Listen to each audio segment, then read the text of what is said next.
Guys, today I want to talk to you about the ways in which I keep myself motivated and on track for those really long crochet projects. And the reason I want to talk to you about that today is because I've got all these squares for a blanket that I am making, and today is a milestone because I am almost halfway there. It's going to be a massive king-size bed blanket, and it's taking a really long time. But the great thing about really long projects is that there are some absolute surefire ways to stay motivated, keep on track, and plough through to completion. Not just plough through though, stay cheerful and enthusiastic all the way. And I just want to share with you the ways that I stay motivated with them, and hopefully it'll help you to come up with and stay with some amazing, extraordinary, gigantic crochet projects too. So let's dive in. Define the end point. Don't just think, I'm going to make a really big blanket or a huge hanging wall mosaic. Think in really specific terms. What is your end goal? Is it a number of rows? Is it a measurement in inches around the edge? Is it a number of granny squares? What defines the end for you? When have you made it? And now obviously if you're making in composite parts, that's when it's joined together, but this is to do with end numerical goals so that you can look at what's in front of you and know how far you come. If you don't have a defined end point, then it literally is endless. You could go on forever, and that is so much harder to stick at. Having a defined and definite end totally keeps me on track. Make sure you've got the right hook.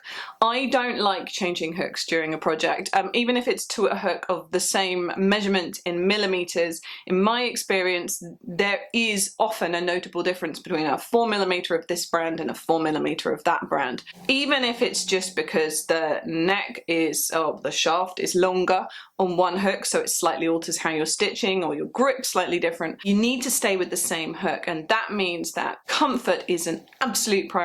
When you're going to be banging through stitch after stitch after stitch with that hook, you want to make sure it is the most comfortable hook for you to hold and that there are no burrs. I so often go back to this, but it's so important. Get your hook. Hang on, this is my favourite hook.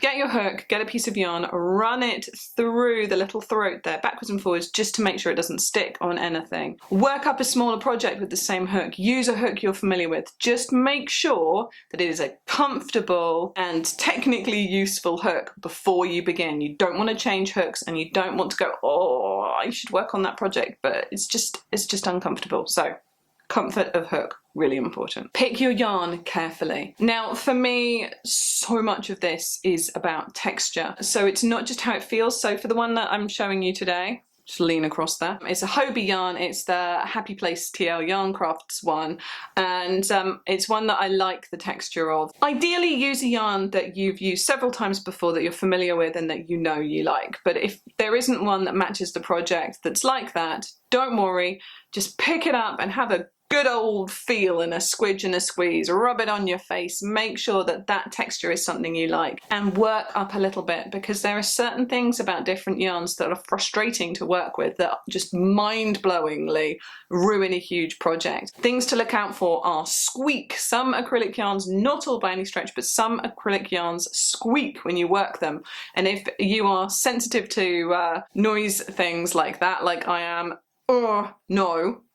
That's just not something I can cope with, just like with the texture for me. But also make sure that it's not a yarn that is prone to splitting, snapping, or the fibres of each strand of the yarn coming apart. So your yarn is made up of several different bits of yarn, wool or cotton or acrylic, whatever it is, that are twisted up together. Some yarns, those fibres come apart a little as you work, and your hook can go through the wrong part of the yarn if you're not watching what you're doing. Super frustrating. So be really choosy in your choice of yarn. Work in bite-sized chunks. So whether you divide your time as you're going to crochet this project into, I'm going to do 1 row at a time, or 5 rows at a time, or 1 granny square at a time, or 3 granny squares at a time. Know what you're going to do each time you sit down to work on that project. And the reason I say this, and the reason I do this myself, is sure, you could sit all evening and work on it, but again, it's having that defined endpoint for that particular session. Everything seems more manageable in in countable sections. And this is why this is how a lot of us recommend doing things like revision, learning a new skill. Do it in small chunks, whether that's defined by what you're making or just defined by setting a timer on your phone. Work in small chunks.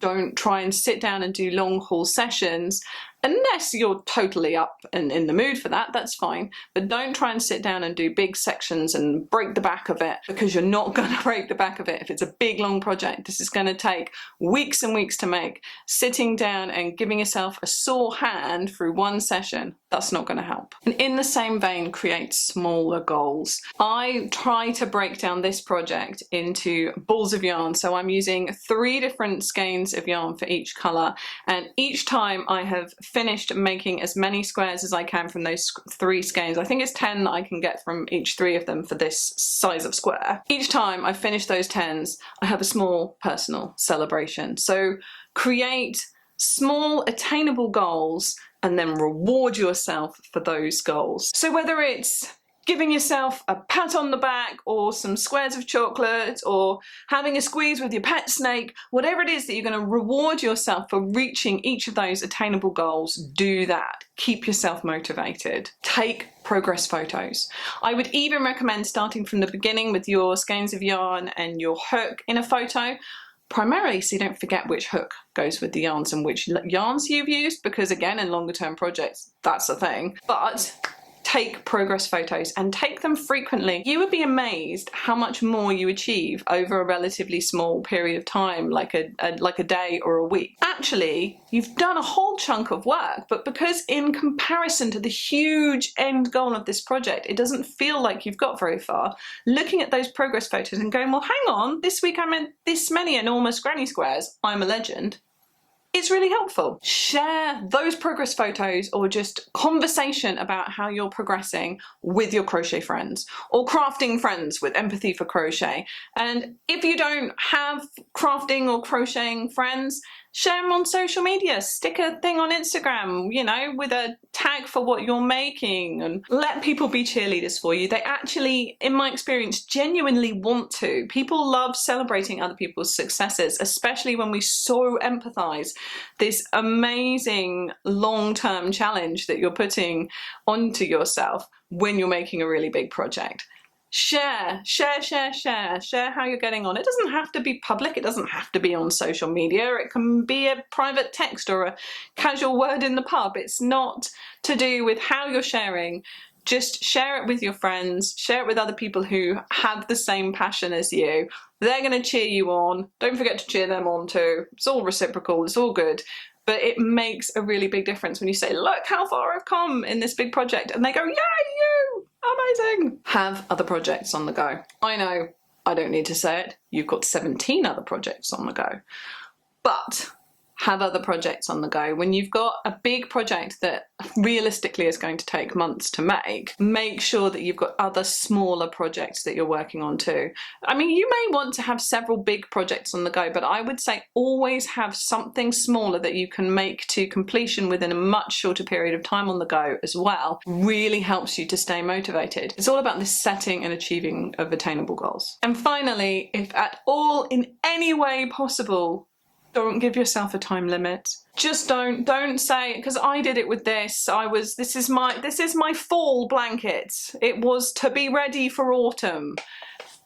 Look outside if you're in a similar part of the hemisphere. It's autumn.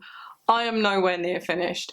And it makes you feel so disappointed in yourself in such a stupid way when you don't hit that time goal. So I would say, if you desperately want to make an enormous project for something specific, like a Christmas or birthday present for someone, give yourself 4 times as much time as you think you might need to achieve that. I don't know about you, but I just beat myself up so badly when I don't manage to fulfill my time expectations in that way. So I very much with this now, there is no time limit. It's going to be ready when it's ready, and when it's ready, I'm going to have a small celebration. You'll all be invited, and it's going to be great. But as long as you possibly can, don't give yourself time constraints. It just takes that extra layer of pressure off and adds that enjoyment back in as a result. But how do you work on long-term projects? Is there any tips that I haven't shared that you'd like to share? It makes my day when you comment, so please do. I'll see you there,